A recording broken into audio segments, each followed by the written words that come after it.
Hello, welcome back to the Student Pages podcast. I'm joined by musician, singer-songwriter Janet Devlin. How are you, Janet? I'm very well, thank you. How are you doing? Very good. We just you're from a very small town in Northern Ireland, right, called Gorchin. Yeah, Love Village. What was it Which is like like going there?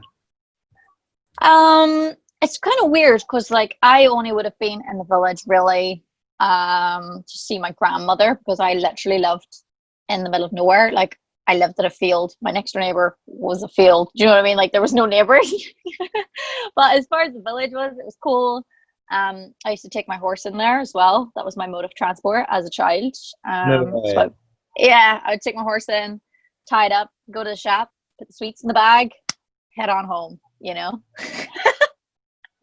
It's a very weird thing to explain to people because now that I've fully joined the modern world, I'm like, oh, wait, so people didn't just like get on their horse and go for like a mountain ride? Oh, okay. And that sounds really like a privilege thing. And it was absolutely a privilege to have a horse, but like we weren't minted, like these weren't like really expensive horses. Do you know what I mean? Like, so. But do you think you know like a fair bit about where you're from? Do you think you'll be good at these questions? Do you think you'll get them? I try my best. No, I will say I am not going to be good, but I'll try. Okay, let's go. So, what's the population roughly of Gorchin? Oh, probably about like 2,000. Oh, no way. Oh, well, when I looked it up, it said 400, but maybe that's wrong. You seem pretty confident on 2000. Do you know what? I don't know. I just know that over the past few years, like they built a few like wee housing parks and stuff. But 2,000 sounds really steep. Like if I was being honest, I'd probably say there's about 600 people there. Yeah, Yeah, that's it's great. not big. Were there not many people your age then to chill with? To be honest, like I had three older brothers growing up, and because we lived in the middle of nowhere, like your brothers just kind of become your mates. Do you know what I mean? Mm. And I use the term mates very, very loosely. Like I was wedged and nuggied and just treated like a lad till I grew up. So I didn't really make friends with many people in the village, to be honest, because the population of the actual village itself is quite old. Mm. Did that toughen you up then, three older brothers? Yeah, I think people have this misconception that if you have three older brothers, that they're so protective. They must like be really like must vet every person you date. I'm like, no, no, I just got hung up by door handles by my underwear and had to wait for them to snap. Yeah, we also used to love wrestling, like WWE wrestling, and they didn't treat me any different. So, I got a lot of bruises, I got a lot of bust noses.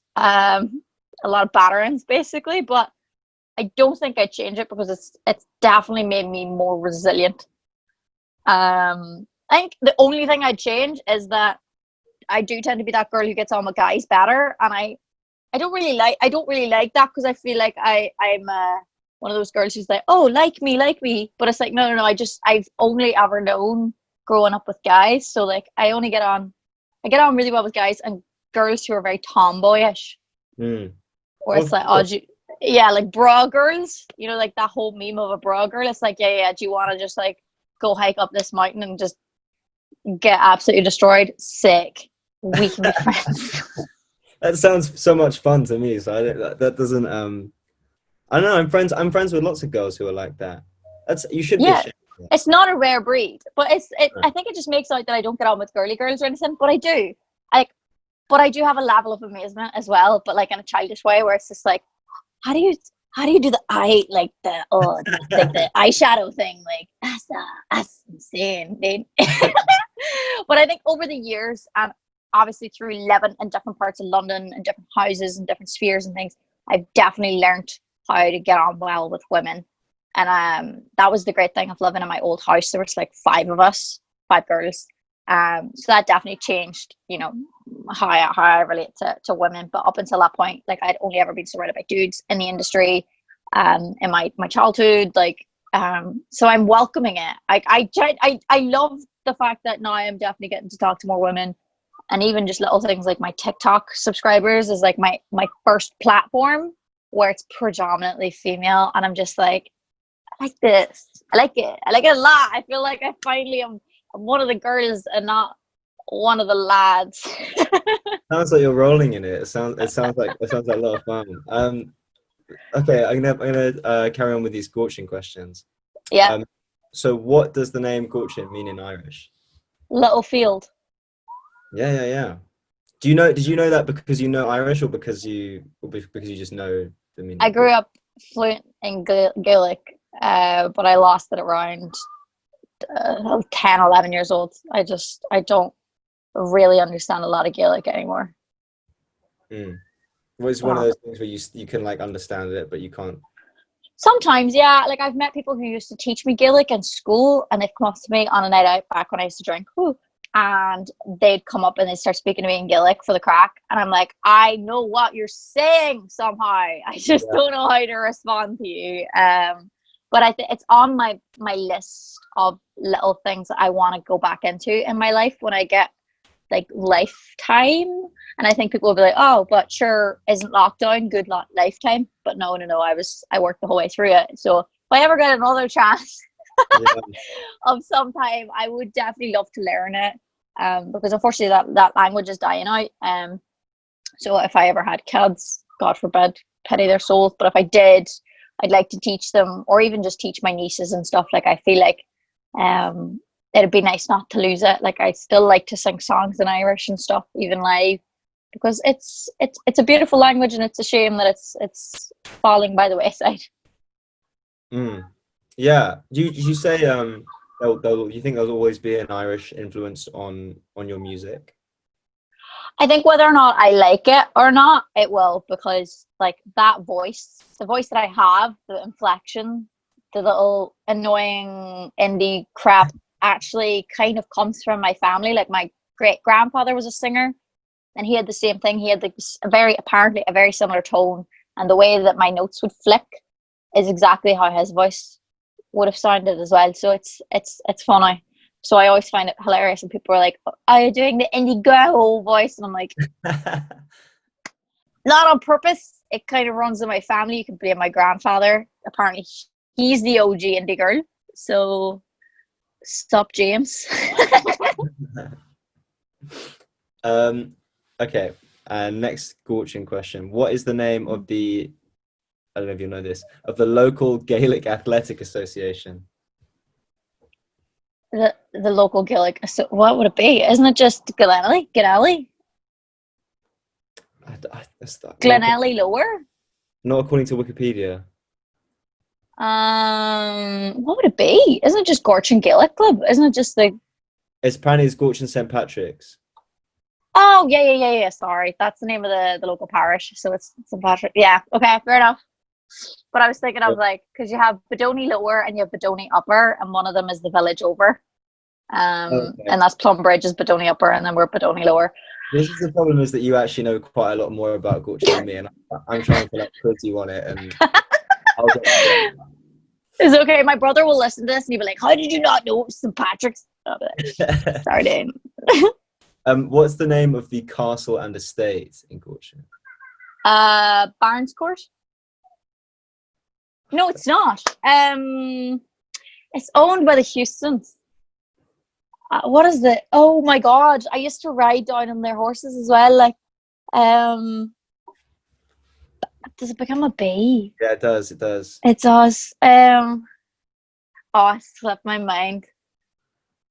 I don't know. It's gone. Something that rings, and then when you get your hair cut.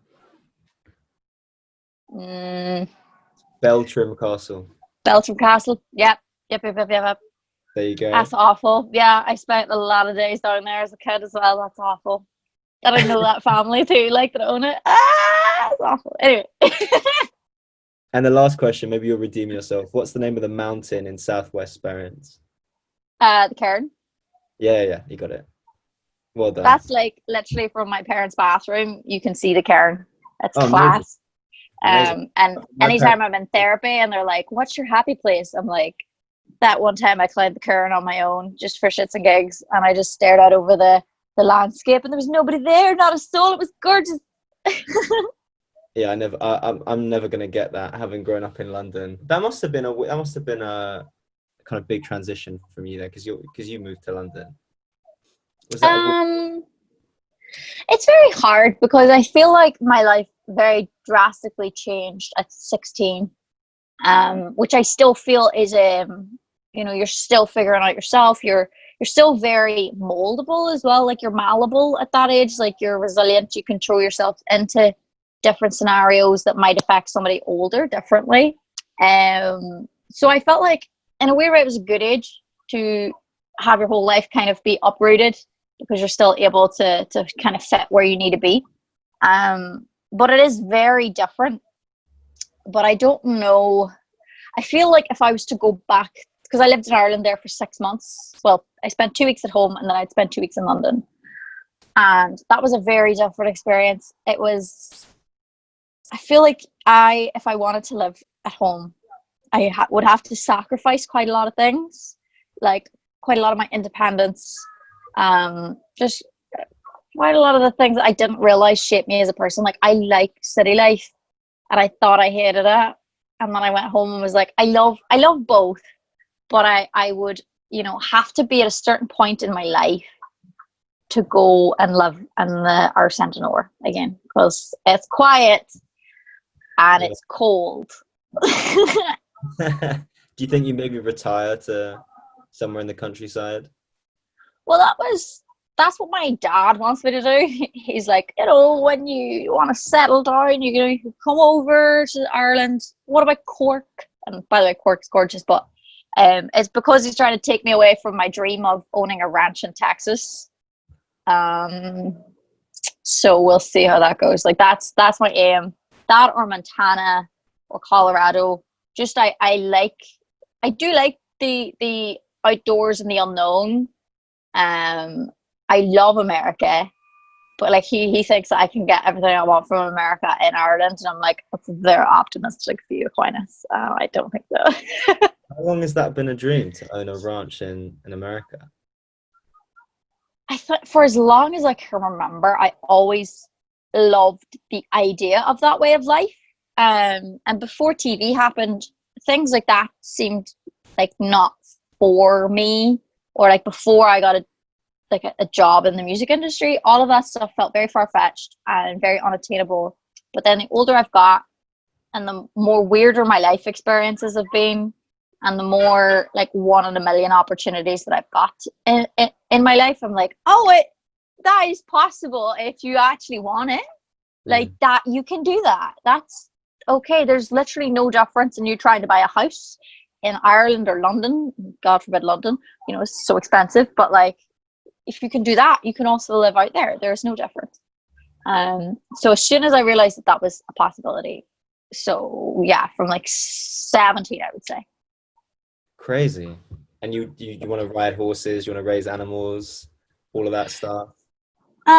Yeah, I think so. Like I also like California as well. Because I feel like I want that, but I feel like I would live there now, but I don't know about older. Like I do like the idea of having some animals like horses and things, but also my real ambition with that whole way of life would be to like convert a barn into a studio, so have this like safe place to record your music and be creative, but also have animals and things like that, because I feel like as somebody with a past of mental health issues, there is something about especially horse riding that like it's very good for channeling your feelings and keeping you focused on one thing for an hour or however long you're riding, that means you don't think about anything else. And I think it's very calming.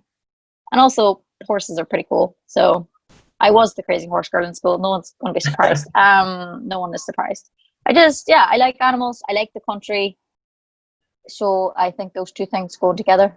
You should hit up the Amish guys. Oh, I love it. Yeah. I should be like, what, you want to take my technology away? Oof, I did rehab, dude. I know how this goes. I know. You can have it all. It's fine. What was I going to ask you next? So Confessional. So you just brought out Confessional, in June. How long did you work on that album? Is that a long Too long. Basically, since the first album came out, I was working on that album, but the idea for it just gradually kept evolving till it became a conceptual record. So I think I started about, it was 6 years between albums, basically. I think it was like a week off being 6 years. But I would say it was at least like 4 full-on years of only working on that album and trying to refine the concept of it all, but also trying to maintain like keeping my head kind of out there, just showing people that I was still making music. So I was making EPs, releasing singles, still touring, all that kind of stuff, just to show people that like I wasn't going to disappear, because 6 years is way too long to not put anything out. So yeah, I kept making EPs and things, starting a movie, wrote soundtracks, all that kind of stuff, just to show people that like I was still alive, and that led to the YouTube channel as well. So all of the stuff. Were you writing the book in tandem as well? Yeah, so basically so I had this beautiful notion of having this book, and I was like, right, that'll be a thing that goes along with it. I did actually have to sit down and write it against my will. No, I'm joking. But I think it became, real. Just like, you have to write this book. Like you keep saying about this book, but you're not writing this book. Like, when are you going to start? Oh my God. This is something I actually have to do. Okay. I have a very short attention span, like really bad attention span. And I'm still learning how to channel my chaotic energy into one thing at a time. So it was such a massive task to do that. But I think writing an album and a book at the same time wouldn't be too bad. I don't think that's beyond the realms of comprehension. It was more so the fact that I was trying to, upload 2 videos a week on a YouTube channel, trying to also keep up with the releases that were going on. So, all of the writing and production of those, and the promo of those, and trying to break my music out there in the States as well. So doing all of those things together was just a lot. And also being somebody who is in recovery, who has to look after themselves, to make sure that they're spending X amount of hours a week in a room listening to alcoholics, and in therapy, all of these things had to go on at the one time. So it was, there was definitely a phase of about 2 years where it was like 18-hour days constantly, and I didn't have weekends. I didn't date. I had no friends. I was completely isolated in a city where I knew nobody, just to make the dream work. Wow, that's a lot. This feels like therapy now. Oh no, this is not what we talk about in therapy. Don't worry. It goes darker than that. And do you have a favorite song on the album? I think Bodhrán is my favorite song. Like, it changed for quite some time, but I think what that song stands for is very important. Because the album was originally supposed to end on Holy Water, which is this very happy, clappy, like, everything's good, recovery, yeah, I'm doing great, how are you doing? Like, being well as possible. But then Better Now is this, because the joke is I'm not better now. There's no such thing as better with mental health issues like the ones that I have in the past that I've had. And it is an everyday battle, it's an everyday problem that you just take on. And I know that sounds very dramatic, but it's true. You don't just get in the shower and wash off like your alcoholism or whatever. That's just not the way it is, and I learned that the hard way, because I kept burying all my issues, and I ended up just playing like emotional whack-a-mole. So I ended up having to go to rehab in January of 2019. But it was the best, most blessed experience of my life, and that's what Better Now is about. Which was just finally having to sit down, look at my laundry list of addictions and issues that I had, and actually have to try and work through them, with no distractions, with not being on the internet, with not being a singer-songwriter, just Janet as Janet, in the truest form. And it was an awesome experience. but I felt like it was a very important chapter to cover, and I felt like the song's very important because I think people have a misconception that, you know, once you get sober, you're automatically better, or once you stop self-harming, you're better, or when you start eating 3 meals a day, you're fine. It doesn't work that way. You know, these are things that you have to constantly watch and keep an eye on and keep on top of, basically. And what's helped you stay focused on that? What keep away from your addictions and focus on your, well, you know, improve your mental health the most? I think honestly, like, it always comes back to it in the book. It's the music. Like, if it wasn't for the music, I don't know where I'd be. Like, it's, everybody has their thing. You know, some people haven't found their thing yet, and there's no shame in that. But there is something out there for everybody that is only comparable to the air in your lungs, that thing that's worth getting up for, that thing that sometimes is worth suffering for, the thing that you can't imagine your life without. And for me, that was music. And, you know, it was when everything was going horrible, like I could somehow pull up my socks for just long enough to get through that gig, or to go to that TV interview, or just go to that studio session. It really did actually keep me alive with that, like having a schedule and seeing these things that I could do to live the dream. And if I didn't have it, I don't know where I'd be. But, you know, I think everybody's got their thing. And if you don't have it, it's a fun thing to try and figure out what it is, you know? All right, for sure. No, definitely. And there's a sort of religious undertone to the album, right? Mm-hmm. Are you a religious person? Is that also something that's sort of helped you? I believe in God. What exactly God is, I don't know. I grew up Catholic, but I wouldn't really classify myself as like a strict Catholic anymore, because my views are a bit too hippy-dippy for the Catholic Church. But I think, you know, after I grew up really strict Catholic, I was an altar server. I lived my life by the book. I carried that guilt and shame with me around my life and my decisions and things. But what I loved about the religion is the language that's used. It's very pretty, it's very descriptive, and whether or not you are a religious person, I feel like some of the words are just very evocative, very emotive. And, you know, I wanted to include that in the album. I felt like I had a wealth of this knowledge on this one thing for no reason. Right. So I wanted to add that to it, you know. And even in school, like my best subject in school wasn't music at all. I dropped music. It was philosophy and ethics, you know. So it was like the studying of religions and the reasons why people have and hold their beliefs. So it's just, yeah, it was just something I wanted to include because it's pretty. It's interesting, the song Sweet Sacred Friend, Mm-hmm. that's about alcohol, right? Yes, it is about putting the booze down. And what it's interesting that you refer to it as sacred. I just wanted to understand that a bit more. So a lot of reasons, really. One, alliteration, live for it. And two, I suppose if you look at like the blood of Christ, that is sacred. It is, you know.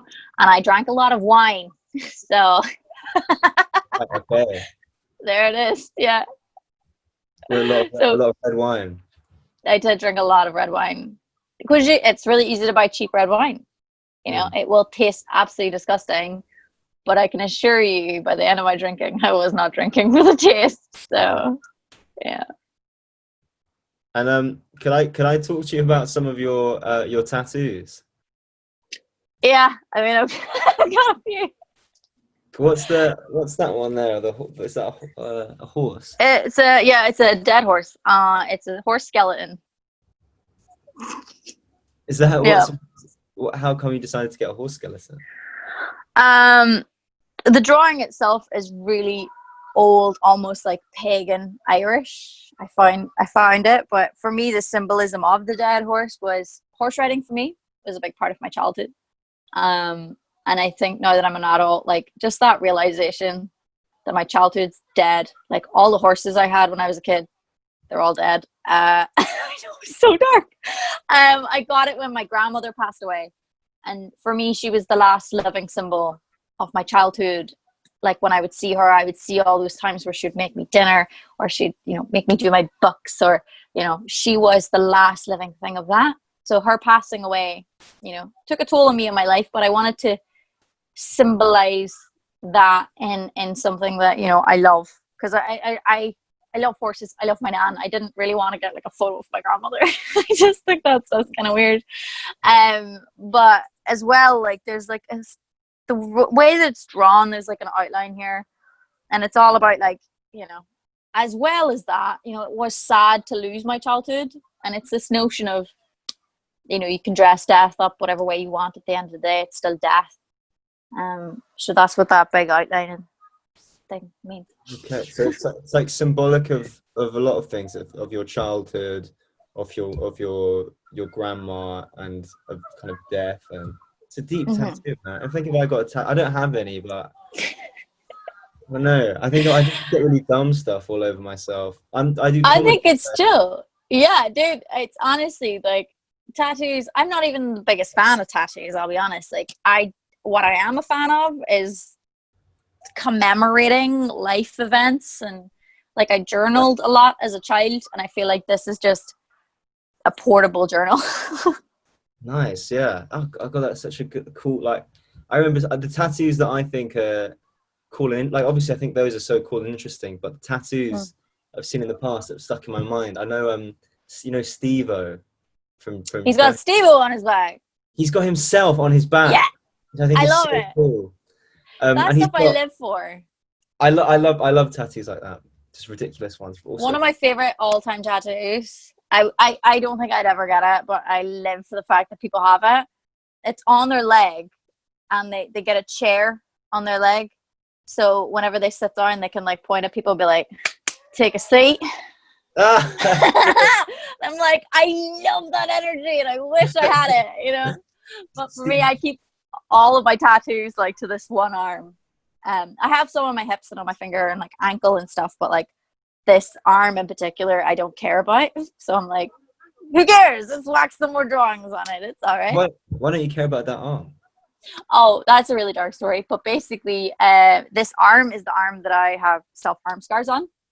Okay. So I basically can just do what I want. And every time my mother looks at me with a look of, did you get another tattoo? I'm like, Patricia, what would you prefer?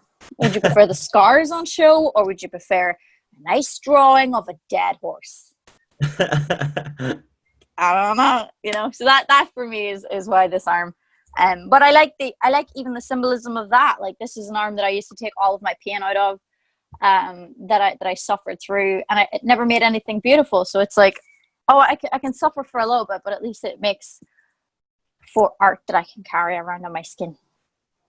Nice. Okay, this has been such a fun interview. But almost, I'm going to ask you one more question. I'm going to let you go. Awesome. I'm just going to ask you, how do you feel about your X Factor experience? Looking back on it, are you proud of that kid, or does it make you cringe, or what do you feel about it? I don't look back in any form of regret. I don't believe in regret. I'm definitely proud. I'm definitely proud of her. Like, I was quite, clued in for a 16-year-old, down to little things. Like, I was only about 6 months into anorexia recovery before I went on TV. But I knew that I didn't want to be a role model for people's destruction. So I made sure that I gained enough weight to at least look like a healthy person that nobody would ever question had an eating disorder, because I didn't want to be that role model. If it ever happened, I was proud of her, because I in those days was so shy, so painfully shy, and so I didn't believe in myself. I hated myself. I felt like the whole world was against me. I felt like everybody was in on this joke that I didn't know about. And, when people would come up to me for autographs, I thought they were taking the mick out of me. But at the end of the day, even through all of that psychological torture that I was putting myself through, by a warped view on the world. Like I still got up on stage and I still did sing my life. Like I did sing as best I could, you know.